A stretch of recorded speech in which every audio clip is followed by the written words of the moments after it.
Depuis des milliers d'années, sous nos pieds, des micro-organismes sans défense se changent en gaz.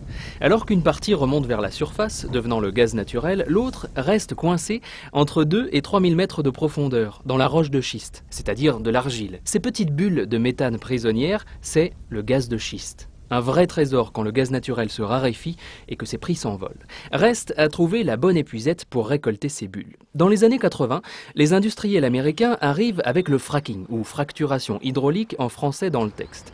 Le principe, fissurer la roche de schiste avec des charges explosives, puis envoyer à très haute pression un mélange de sable, d'eau et de produits chimiques. Les bulles de gaz ainsi secouées remontent alors via le forage à la surface. Mais cela nécessite de grandes quantités d'eau.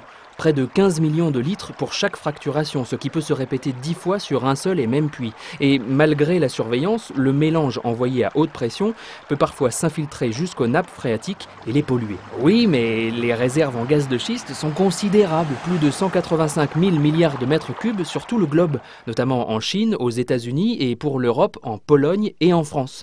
Les réserves supposées sous le sol français pourraient assurer plus d'un siècle d'autonomie gazière. Et mieux, derrière les bulles de gaz de schiste se cache du pétrole de schiste. Et puis, c'est aussi une source d'emploi. Aux États-Unis, en 2010, 600 000 travailleurs dépendaient de l'extraction des gaz de schiste. Risque écologique ou enjeu énergétique et social, exploiter ou non les gaz de schiste est un vrai choix politique.